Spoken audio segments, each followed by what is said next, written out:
Good afternoon, friends.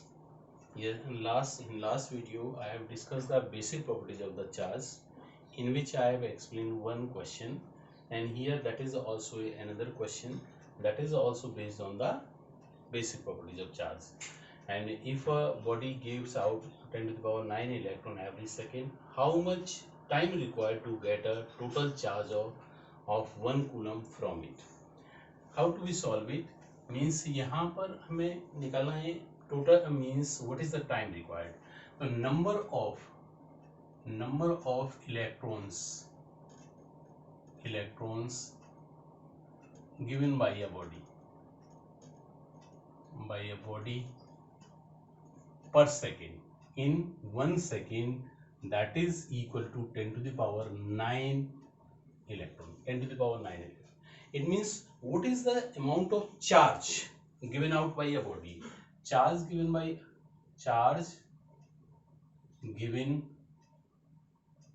body in 1 second,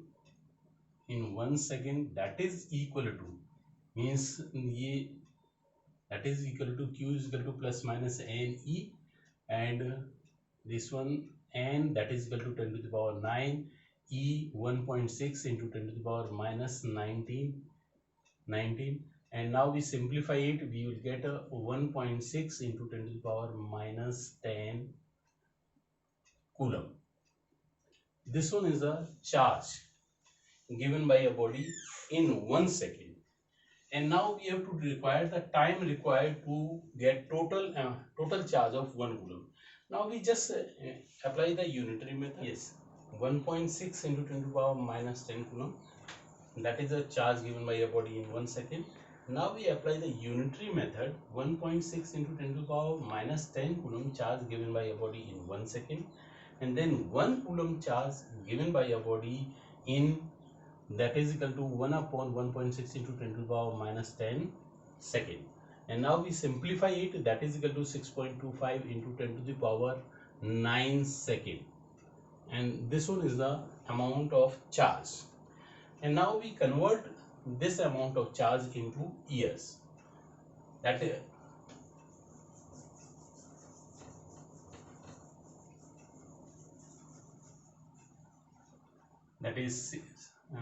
6.25 into 10 to the power 9 divided by 365, means 365 days in 24 hours into 60 seconds and 60 minutes, and we simplify it, we will get 198.18 years.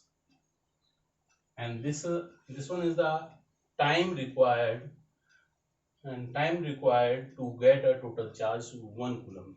So that is approximately equal to 200 years. So this time is very large time, long time, and to just give out the 1 coulomb charge.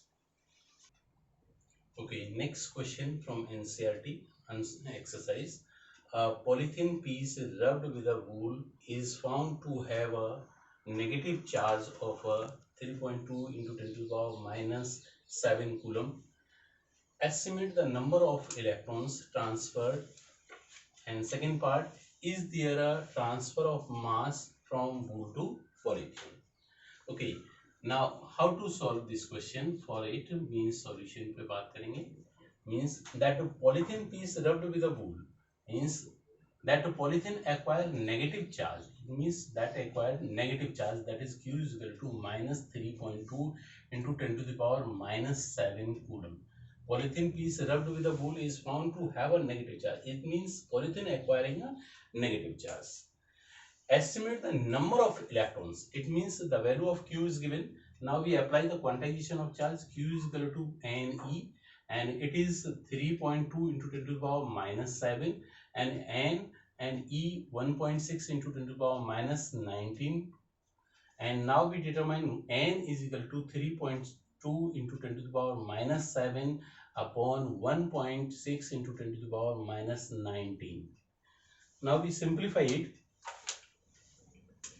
means that is equal to 2 into 10 to the power minus 7 into 10 to the power plus 19. Just simply that is 2 into 19 minus 7, that is equal to 10 to the power 12. That is a number of electrons transferred from wool to polythene. It means polythene acquire the negative charge.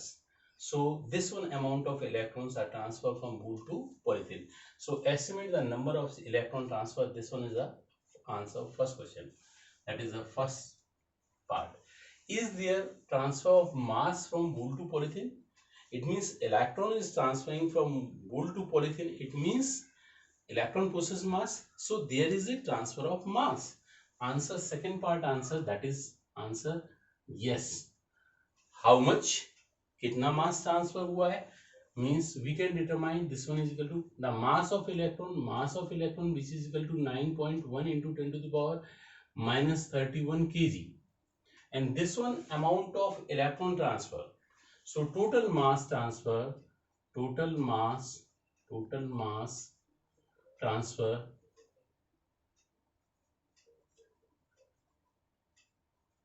that is equal to 9.1 into 10 to the power minus 31 into 2 into 10 to the power 12.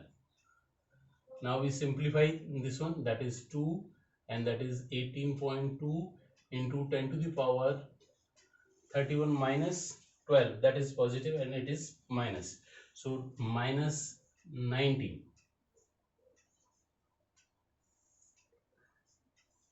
kg. Yes, next topic, that is Coulomb's law. That is the most important law. That is the backbone of this unit.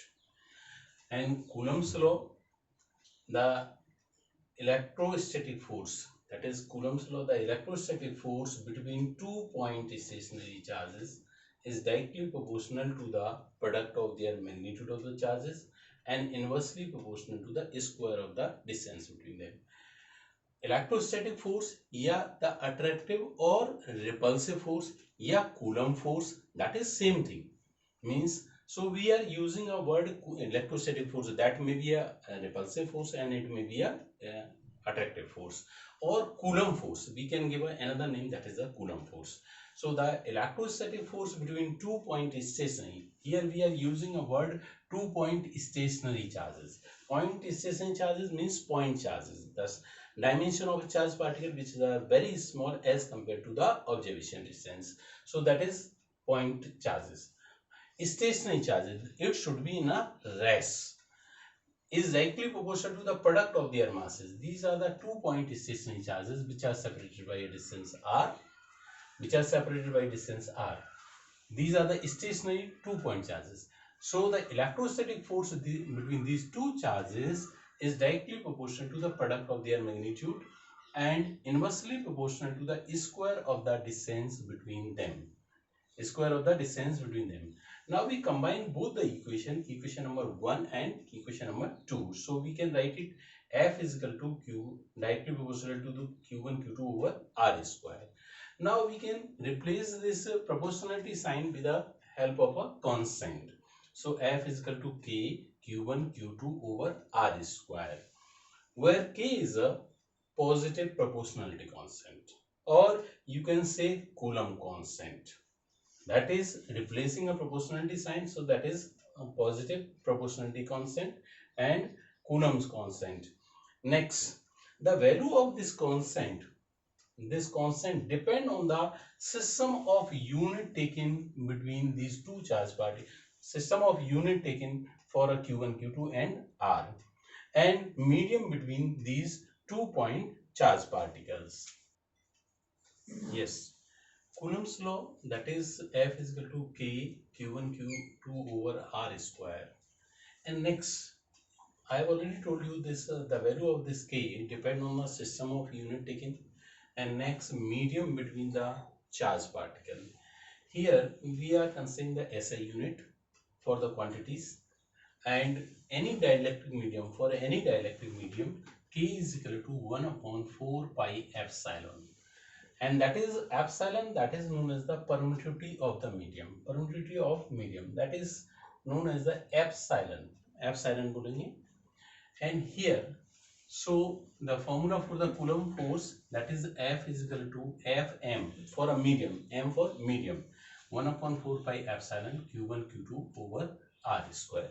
Similarly, for vacuum or air, the value of this constant, that is 1 upon 4 pi epsilon naught, where epsilon naught is the permittivity of air or vacuum, and the value of a permittivity of air or vacuum, which is equal to the 8.85 into 10 to the power minus 12 Coulomb square per Newton per meter square. Now just we put the value of this K in a Coulomb formula, that is F naught is equal to 1 upon 4 pi epsilon naught q1 q2 over r square, and this K is replaced by this one. So that is equal to F naught is equal to 1 upon 4 pi epsilon naught q1 q2 over r square. Now just we divide the equation. This one is equation A, suppose equation A, and that is the equation B, and here equation B divided by equation A. Just we simplify it, we will get F naught upon Fm, that is equal to A epsilon upon epsilon naught, that is epsilon naught, and this ratio, that ratio is known as the epsilon r. It is also known as the relative permittivity of the medium, that is the relative permittivity of medium, and it is also known as the dielectric constant epsilon r, that is also known as the dielectric constant or specific inductive capacity SIC. And next, if we just Fm means Coulomb force for a medium, Fm is equal to 1 upon 4 pi epsilon. We want to replace this epsilon with the help of this one formula, that is equal to epsilon, that is equal to epsilon naught and epsilon r. We just put it and we will get the Coulomb force in this form. Okay, Coulomb's law for dielectric medium, ये अभी हमने बताया है Fm for a dielectric medium, that is equal to 1 upon 4 pi epsilon naught epsilon r q1 q2 over r square. In that case, for a air and vacuum, epsilon r, which is equal to 1, means epsilon r, that is a dielectric constant, and it is equal to 1 for air or vacuum. Just we put their value over here, so we can get this one value. F naught is equal to 1 upon 4 pi epsilon naught, and that is q1 q2 over r square. And now we have to determine the value of this constant 1 upon 4 pi epsilon naught, that is equal to 1 upon 4 pi, that is 3.14, and put the value of epsilon naught 8.85 into 10 to the power minus 12, and just we simplify it and we will get approximately 9 into 10 to the power 9 Newton meter square per Coulomb square. We can take this one value directly in case of a numerical. When we are solving the questions, we can just take the directly this one value. K is equal to, and that is equal to this one K, and it is equal to 9 into 10 to the power 9 Newton meter square per Coulomb square.